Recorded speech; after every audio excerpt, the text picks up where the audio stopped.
রাজা সবারে দেন মান, সে মান আপনি ফিরে পান। আর এরা সবাই, রানী সবাইকে করেছে অসম্মান, এখন ওনার অসম্মান পাওয়ার সময় এসছে। এখন শুভেন্দু অধিকারী এখন এসেছে কুকুরের গলার বকলেস এত জোর টেনে দিচ্ছেন যেন তার গলা দিয়ে আর আওয়াজ না বেরোয়। কালের নিয়মে কালকে যারা সরকার পক্ষ ছিল আজকে তারা বিরোধী পক্ষ, সেরকম পরিস্থিতিতে বিরোধী দলনেতা এখন তৃণমূলের তরফ থেকে হয়েছে। কিন্তু বিধানসভার ভেতরে বিরোধী দলনেতার যে সম্মান, যে ঘর, সেই ঘর খুলে দেওয়া হচ্ছে না, এবং এটা নিয়েও আন্দোলন করছে তৃণমূলের বিধায়করা। কিভাবে দেখছেন? খুব দিচ্ছে না রাস্তায় বসতে হবে, কি অসুবিধা আছে? যখন গভর্নমেন্টে ছিল তখন যারা বিরোধী দল নেতা ছিলেন, সূর্যকান্ত মিশ্র, পরবর্তীকালে আব্দুল মান্নান, তারা তো বিধানসভার ভেতর প্রেস কনফারেন্স করতে পারতেন না, রাস্তায় দাঁড়িয়ে প্রেস কনফারেন্স করতে হতো। তো যেমন সংস্কৃতি তৈরি করেছো, এখন সেটাকেই বিজেপি আরো 4 গুণ এগিয়ে নিয়ে যাচ্ছে। সৌমেন্দ্র চট্টোপাধ্যায় অত্যন্ত সিনিয়র মানুষ, শ্রদ্ধেয় মানুষ, এবং উনি তৃণমূলের এমন একজন নেতা, মানে একদম হাতে গোনা 2-3 জন নেতার মধ্যে একজন, যিনি কখনো কারোর সম্পর্কে কোনো অশালীন কথা বলেছেন বলে শুনিনি তার এত বছরের রাজনৈতিক জীবনে। ব্যক্তিগতভাবে তার নামে কোনো চুরি দুর্নীতির অভিযোগ আছে এমন নয়। সুতরাং ব্যক্তি শুভেন্দু চট্টোপাধ্যায়ের ব্যাপারে আমি এটা বলছি না, কিন্তু তৃণমূল কংগ্রেস যে রাজনীতি, এটা তো অন্যায় যেটা হচ্ছে, কিন্তু তৃণমূল কংগ্রেস তো এই রাজনৈতিক সংস্কৃতি পশ্চিমবাংলায় তৈরি করেছিল।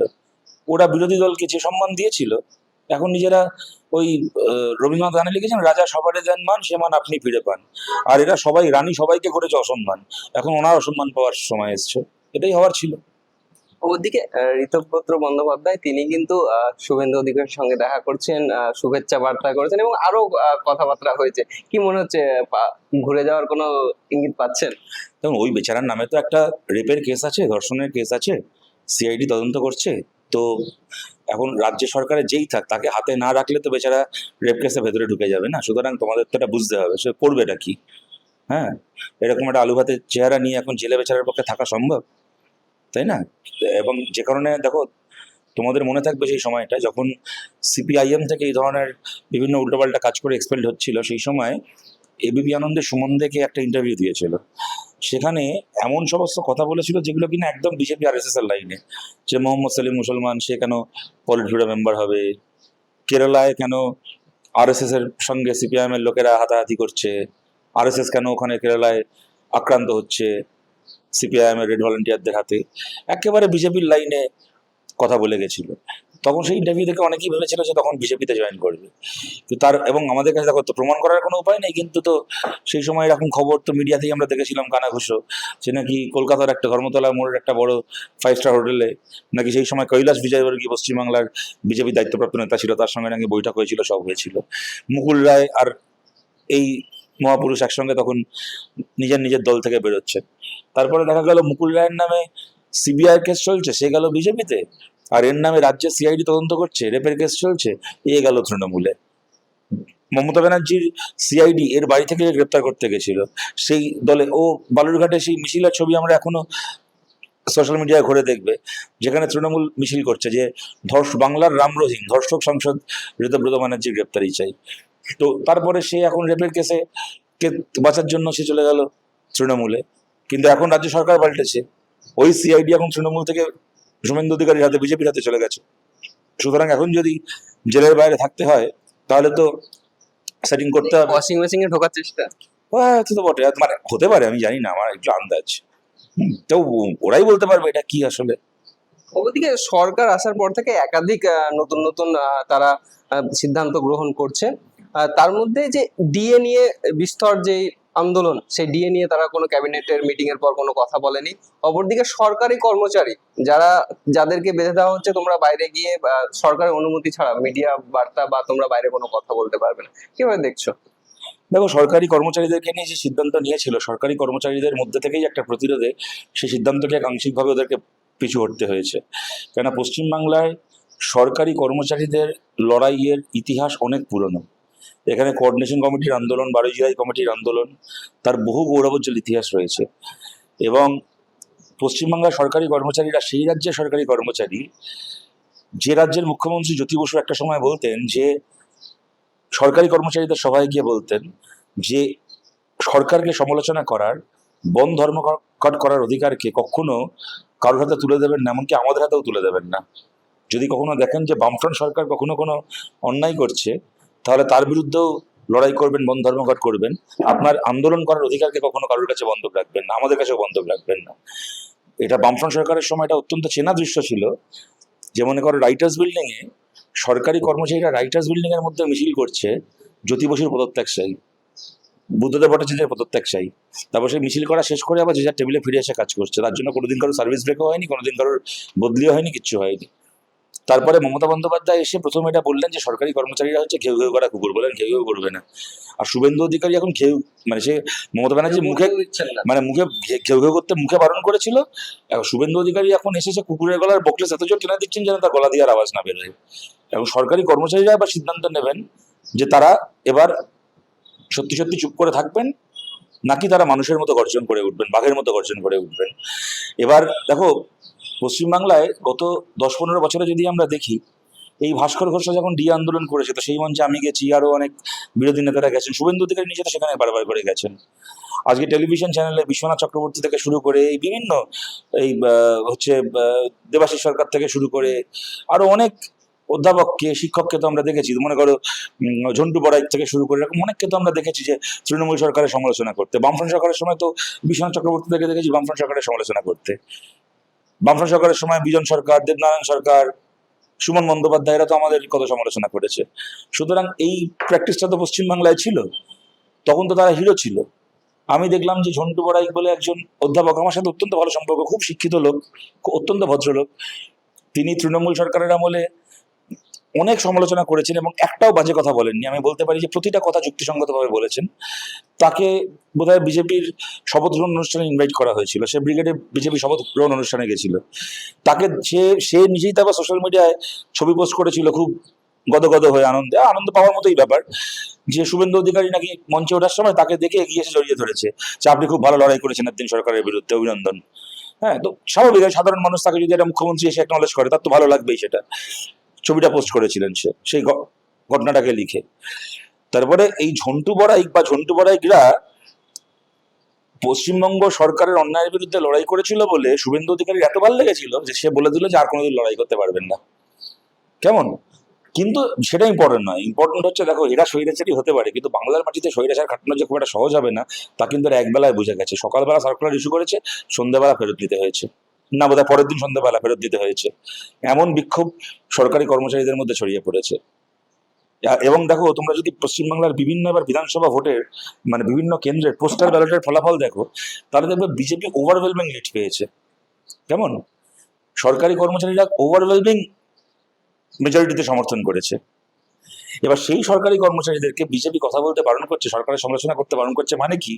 বিজেপি নিজেও জানে যে এইবার 2026-এর বিধানসভায় যারা আমাকে ভোট দিয়েছে তারা বেশি দিন আমাকে নিয়ে খুশি থাকবে না। বিজেপি তো তাদেরকে রাজনীতি করতে বারণ করছে না, একবারও তো বলছে না যে কংগ্রেসের সমালোচনা করা যাবে না, সিপিএম এর সমালোচনা করা যাবে না, তৃণমূলের সমালোচনা করা যাবে না, রাহুল গান্ধীকে খারাপ বলতে পারবে না, কেজরিওয়ালকে খারাপ বলতে পারবে না, তা তো একবারও বলছে না। বলছে পশ্চিমবঙ্গ সরকারের সমালোচনা করা যাবে না, কেন্দ্রীয় সরকারের সমালোচনা করা যাবে না। তার মানে কি? পশ্চিমবঙ্গ সরকারে বিজেপিকে আনার জন্য যে সরকারি কর্মচারীরা ওভারওয়েলমিং মেজরিটিতে ভোট দিয়েছেন, পশ্চিমবাংলার আর কেউ জানুক কি না জানুক, শুভেন্দু অধিকারীরা কিন্তু জানে যে 2026-এ শুভেন্দু অধিকারীদেরকে ভোট দেওয়া বেশিরভাগ মানুষ আগামী কয়েকদিনের মধ্যে শুভেন্দু অধিকারীদের সমালোচনায় মুখ খুলবেন। যারা শুভেন্দু অধিকারীরা জানে তারা কি করতে চলেছে। সেই ছাপকে আমরা দেখতে পাচ্ছি যে বাংলার যারা গোয়ালে সম্প্রদায়, যারা খাটাল করে, তারা গরু বিক্রি করতে পারছে না মুসলিম সমাজের, মুসলিমরা বলছে না আমরা কিনবো না, বা পশ্চিমবঙ্গের আইনকে আমরা সম্মান করি। দেখো, একটা ব্যাপার কি, আমি না এটাকে হিন্দু মুসলিমের লেন্সে দেখতে চাই না, আমি এইটা বলতে চাই যে এটা যে সত্যিটাকে না এই বিজেপি, আরএসএস বা অনেক ক্ষেত্রে জামাতে ইসলামের মতো সংগঠন আড়াল করতে চায়, তা হচ্ছে গ্রামের খেটে খাওয়া হিন্দু সম্প্রদায় এবং গ্রামের খেটে খাওয়া মুসলমান সম্প্রদায় না একে অপরের উপর নির্ভরশীল, সামাজিকভাবে, অর্থনৈতিকভাবে তারা কিন্তু একে অপরকে জড়িয়ে বেঁচে আছে। সুতরাং যে না একটা কলকাতা শহরের কি কোনো বড় শহরের একটা মনে করো হাউজিং কমপ্লেক্সের মধ্যে ফ্ল্যাটে বসে সিঙ্গেল মল্ট খেতে খেতে বলে দেওয়া যে এইটা বন্ধ করতে হবে, গোহত্যা বন্ধ করতে হবে, গরু আমার মা, মাসি, ছাগল আমার পিসিমা, মুরগি আমার ঠাকুমা, এগুলো বলার যায় একটা জিনিস। কিন্তু গ্রামের যে নিজস্ব যে অর্থনীতি আছে না, তার কতগুলো নিজস্ব নিয়ম আছে, কতগুলো ডায়নামিক আছে। সেইখানে না হিন্দু, মুসলমান, শিখ, খ্রিস্টান সবাই হচ্ছে একটা টেবিলের চারটে পায়ার মতো, একটাকে কেটে দিলে গোটা টেবিলটা উল্টে পড়বে। গ্রামের গরিব মানুষ কিন্তু বা গ্রামের খেটে খাওয়া শ্রমজীবী মানুষ কিন্তু একের অপরের ওপর নির্ভর করে দাঁড়িয়ে আছে। আজকে যদি সমস্ত হিন্দু ঠিক করে যে দুর্গাপুজোর আগে আমরা দোকান বাজার সব বন্ধ রাখবো, ঈদের আগে দোকান বাজার বন্ধ রাখবো, সব হিন্দু ঠিক করে, তাহলে কিন্তু ঈদের উদযাপনে কিন্তু ভাটা পড়বে। তেমন আবার বাংলার সমস্ত মুসলমান যদি আজ ঠিক করেন যে দুর্গাপুজোর আগে 3 মাস আমরা যে যারা কাজ করবো না, তাহলে কিন্তু পশ্চিমবাংলার দুর্গাপুজোর জৌলুসও কমে যাবে। কেননা ঠাকুরের সেই জরির পার শাড়ি থেকে শুরু করে, মাথার মুকুট থেকে শুরু করে, হাতের যে ওই ঠাকুরের যে অস্ত্রগুলো হয় থেকে শুরু করে, যে পদ্ম ফুলে 108টা পদ্ম ফুল দিয়ে দুর্গা ঠাকুরের পুজো হয়, সে পদ্ম ফুল চাষ করে, এগুলো কিন্তু করে গ্রামের মুসলমান কৃষক, গ্রামের মুসলমান জরি শ্রমিক, দর্জি, মুসলমান দর্জি। সুতরাং এই সবকিছু কিন্তু, এই যে ধরো কোচবিহারের যে রাস, এত বড় উৎসব কোচবিহারের, রাস যে তৈরি হয়, সেই রাসের যে চাকাটা তৈরি হয় তা কিন্তু মুসলমান কারিগররা তৈরি করেন, সেটাকে দিয়ে রাস উৎসব পালিত হয়। এরকম ভাবে একটার পর একটা উদাহরণ দিয়ে যাওয়া যায়। সুতরাং গ্রামীণ শ্রমজীবী মুসলমান সমাজ, হিন্দু সমাজ, তারা একে অপরের সাথে সামাজিক অর্থনৈতিকভাবে তারা একে অপরের সঙ্গে জড়িয়ে বেঁচে আছেন।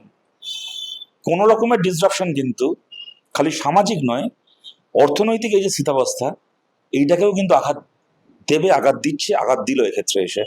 যে কারণে দেখো, আমার আঙুল থেকে এখনো ভোটের কালি ওঠেনি, তোমার আঙুল থেকে ওঠেনি আমার ধারণা। তেমন যে মানুষগুলো আজকে ক্যামেরার সামনে দাঁড়িয়ে কাঁদছেন যে বিজেপিকে ভোট দিলাম, শুভেন্দু অধিকারী এমন নিয়ম করলো যে আজকে আমার ছেলেটার পড়াশোনা হবে না, আমার মেয়েটার স্কুলের মাইনে দিতে পারবো না, আমার সামনের মাসে ভেবেছিলাম চোখের অপারেশনটা করাবো, অপারেশনটা করাতে পারবো না, ভেবেছিলাম যে এবার বর্ষাকালটা পার হয়ে গেলে কি, এবার বর্ষার আগে ঈদটা যেই হয়ে যাবে, গরু বিক্রি হয়ে যাবে, বর্ষার আগে বাড়ির ছাদটাকে মেরামত করাবো, সেটা করাতে পারবো না। সেই মানুষগুলোর আঙুল থেকেও কিন্তু কোনো ভোটের কালি ওঠেনি, কেমন? সুতরাং সরকার এই যে সিদ্ধান্তগুলো নিচ্ছে, আসলে এরা এমন একটা ধর্মীয় উন্মাদনা তৈরি করেছে না, এবার এদেরকে দেখাতে হবে যে আমরা কিছুটা করছি, আমরা কিছুটা করছি, আমরা মুসলমানদেরকে খুব বাঁচ দিচ্ছি, এদেরকে দেখাতে হবে। সেটা যেটা করতে গিয়ে যেটা হচ্ছে তা হচ্ছে সামাজিক অর্থনৈতিক যেটা অস্থিরতা এরা তৈরি করছে, সেখান থেকে কিন্তু হিন্দু মুসলমান কারোর জন্য এটা শুভবান নয়। অপরদিকে তুমি একটু আগেই শিয়ালদা চত্বর থেকে ঘুরে এলে হকার উচ্ছেদ আন্দোলন বিরুদ্ধে। সেই জায়গায় কিন্তু বিরোধী দলনেতা যখন শুভেন্দু অধিকারী যখন বিরোধী দলনেতা ছিল, তিনি তখন কিন্তু এই হকার উচ্ছেদের বিরুদ্ধে দাঁড়িয়েছিলেন এবং বলেছিলেন যে গরিবদের পেটে লাথি মারা হবে না। আবার সেই ঘটনা উনি মুখ্যমন্ত্রী আসার পর, কি বলবো? দেখো, এটা যেমন সত্যি কথা, নতুন করে আমার বলার কিছু নেই, সেই ক্লিপ তো আমি পোস্ট করেছিলাম ফেসবুকে, আরো অনেকে করেছিল, শেয়ার করেছিল। হ্যাঁ, এটা সত্যি কথা। আবার বলো তো, এটাও তো ঘটনা যে তৃণমূল কংগ্রেসের 5-7 জন বিধায়ক, এখন তৃণমূলের তো এক্স্যাক্টলি কজন বিধায়ক এখন আসে বুঝতে পারছি না, 80 জন বিধায়ক জিতেছিল, এখন তো হারাধনের 10টি ছেলের মতো। কখনো দেখছি সব বিধায়ক নাকি বিধানসভায় বিক্ষোভ দেখাচ্ছে, গুনলে দেখা যাচ্ছে কটা, 30টা। সবাই নাকি মমতা ব্যানার্জি বাড়িতে মিটিং করতে গেছে, গুনলে দেখা যাচ্ছে 29টা। হ্যাঁ, তো যাই হোক, ওদের এখন কটা বিধায়ক আছে আর কটা বিধায়ক ইতিমধ্যে বিজেপিতে এক পা বাড়িয়েছে আমরা জানি না। কিন্তু এই যে তৃণমূল এখন এই যে বড় বড় কথা বলছে, 2024-এর লোকসভা ভোটের পরে গোটা বাংলা জুড়ে কারা বুলডোজার নামিয়েছিল? মমতা বন্দ্যোপাধ্যায় দাঁড়িয়ে সিদ্ধান্ত নিয়ে বাংলায় বুলডোজার নামাননি। এই নিউ মার্কেট থেকে শুরু করে, সল্টলেক সেক্টর 5 থেকে শুরু করে, শিলিগুড়ি রাস্তায় থেকে শুরু করে, বর্ধমান শহর থেকে শুরু করে গোটা পশ্চিমবাংলা জুড়ে বুলডোজার দিয়ে হকারের দোকান মমতা ব্যানার্জি ভাঙেননি 2024-এর পরে? তার উত্তরে তখন শুভেন্দু অধিকারী বলেছিল আমি বুলডোজারের সামনে গিয়ে দাঁড়াবো। সুতরাং আমি বলছি যে দুজনের থেকেই কিন্তু আমরা এই রাজনীতি দেখেছি। এবার আমি যখন এই কথাটা তোমায় বলছি, তোমার ফেসবুকে আর তোমার ইউটিউব চ্যানেলে যখন লোকে শুনছেন, আমার ধারণা আমাদের আইটি সেলের ভাইরা ইতিমধ্যে তোমার কমেন্ট বক্সে গিয়ে টাইপ করা শুরু করে দিয়েছে যে সিপিএম যে অপারেশন সানশাইন করেছিল, যদিও শুরু আমলে অপারেশন সানশাইন হয়েছিল সেই বেলা। তাদেরকে বলে রাখি, অপারেশন সানশাইনকারী হকার উচ্ছেদ ছিল না, অপারেশন সানশাইন ছিল 100% পুনর্বাসন, 100% রিহ্যাবিলিটেশন দিয়ে হকার উচ্ছেদ প্রোগ্রাম বা হকারের পুনর্বাসন পুনরবস্থান প্রোগ্রাম। অপারেশন সানশাইনের সময় কলকাতা শহরের 2টো জায়গায় আলাদা করে হকার মার্কেট তৈরি হয়েছিল, হকার মেলা তৈরি হয়েছিল। আজকে অ্যাক্রোপলিস মলের, আমার বাড়ি কসবায়, অ্যাক্রোপলিস মলের উল্টো দিকে দেখবে, এখনো তুমি দেখবে কসবা নিউ মার্কেট, আমরা কসবার লোকেরটাকে হকার মেলা বলি, ওইটাকে সেই সময় জ্যোতি বসু তৈরি করেছিলেন, আমাদের কর্পোরেশন তখন এটাকে তৈরি করেছিল। সেই সময় ওখানে গড়িয়াটের হকারদেরকে পুনর্বাসন দেওয়া হবে বলে, এবং মমতা বন্দ্যোপাধ্যায় সেই সময় বারণ করেছিলেন এই পুনর্বাসন নিতে, বলেছিলেন যে এখানে কোনো কাস্টমার আসবে না। আজকে তুমি বলো ভাই আমাকে, বাইপাসের ধারে অ্যাক্রোপলিস মলের ঠিক উল্টো দিকে ওই হকার মার্কেটের মধ্যে একটা 10 ফুট বাই 8 ফুট দোকানের দাম কত লাখ টাকা, কত কোটি টাকা হতে পারে আজকের তারিখে। তুমি 1 কোটি টাকা দিয়ে ওখানে দোকান পাবে না। বিনা পয়সায় মমতা সরকার এই দোকানগুলো অ্যালার্ট করেছিল হকার ভাই বোনদের জন্য। যারা এই অপারেশন সানশাইনের এখন কমেন্টে লিখবেন বলে ঠিক করেছেন, তাদের জন্য এটা আমি বলে রাখলাম।